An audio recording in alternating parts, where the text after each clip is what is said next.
Greetings, Minecrafters, and welcome to the Nor'easter. My name is Kimberly Quinn, and I'm here to be the host of this Minecraft podcast episode, and I'm thrilled to be in the middle of big snow. Little Giovanni and I decided, I asked him, and he was totally good with it, to come out here during this big snow. And here's the thing what we want to talk about today, which is actually a good example, though I have to admit I did not plan that part of it, is that, this is the holiday season right now. It's December, whatever it is. I don't know. It's close to Christmas. And, we get so caught up in this rushing around, this hustle, bustle.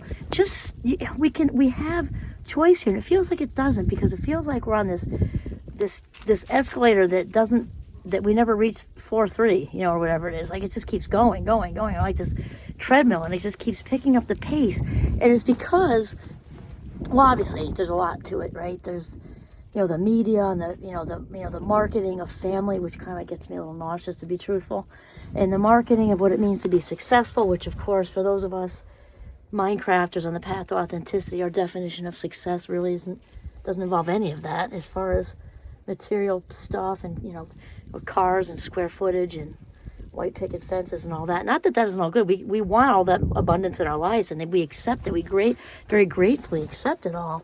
But we're just focused on success as being something different. So that's one thing. But I really wanted to talk about the rushing around. We actually have the choice to step off the escalator safely, and it's okay.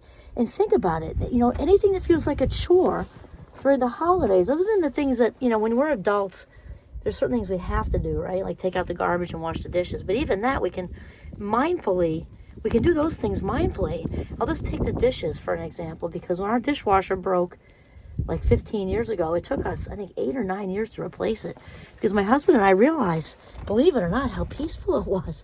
And it had to be longer than that ago, actually, because the kids were all home and relatively little, like in the 6, 8, 10, 12 area.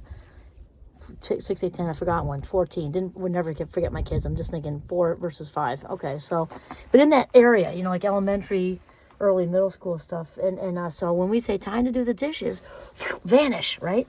And the hot water and the suds, and it was mindful. And here's the thing: when we're mindful, regardless of what it's doing, regardless of what you are doing, the dishes, having a conversation, skiing, hi G, skiing, just sitting on the couch reading a book. It's amazing when we actually slow down. We actually get the time back. It's wild.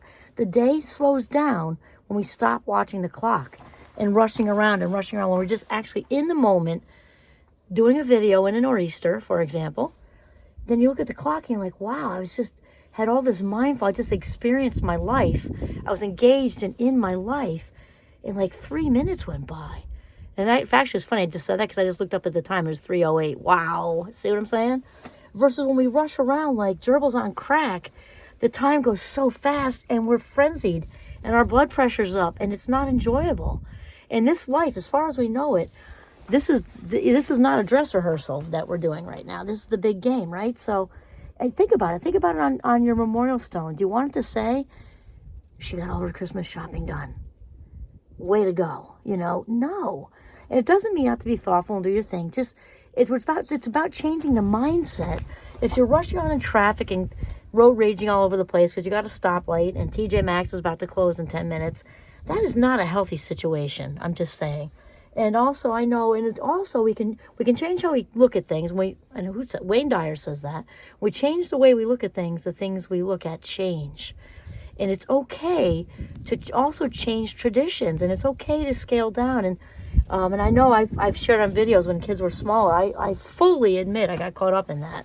And then eventually, first I wasn't aware of it. I think my phone's getting wet. It's okay though. At first I wasn't aware of it. And then when I was aware of it, it was still hard to put the brakes on because it's such an intense. It's like a commercial riptide, like when you're pulled out in an undertow in the ocean, and it feels like which way is up. And you get tumble around, you get sand in your crackers, that whole thing, because you don't have a lot of control there. It's kind of like that, and we do have choice. We really can at least. And remember, it's progress, not perfection. So if we can slow it down a little bit, just a little, then we're doing really, really well. And give yourself a pat on the back or like a nice big hug. And I'll tell you, for our young adult, we have young adults. This is just an example of change. I know with smaller children, it's a different type of change. But I'm into buying experiences now. I mean, I was kind of always like that with myself. I've not actually been very materialistic for me. My issues were more indulging the kids, and I told you that whole thing in the last video, so I don't repeat it. Experiences, so I will know if my young adults are listening. So our two sons got married about 6 months apart from each other just this past year, December, squeaking the last bit of 21, and then the oldest one in June. And we purchased, I'm not going to tell you what in case they are watching, but I will know if they're watching. We bought them an experience, and it's going to be electronically delivered on the 23rd. And boy, no fuss, no muss. It was the easiest Christmas shopping ever. And they're going to be able to do something with their new brides, and it's just the best thing. That's just one example. With small children, you can make other changes and other traditions, but the whole point is, and even if you don't change it, you can change the way you look at it. That's the other thing. Well, I can't change this. We've done this forever. We do this thing in my family. Okay, but you want to change it, just like we talked about stress with mindset, of developing a positive stress mindset. So instead of looking at it, so I got to race out to the store, and now it's snowing, what am I going to do? And what if I crash? And what if it's slow? And what if the store closed? Change all that to somehow that I want to go out and get the last couple things, and I'm accepting that I'm going to do what I can do. Whatever's meant to be is meant to be, and life's going to unfold how it's going to unfold, even if it involves last minute Christmas shopping. Just be at peace, and the clock will slow down, I promise you. Okay, stop rushing. This is Kimberly Quinn signing off from the beautiful northern Vermont in a nor'easter. Have a mindful day.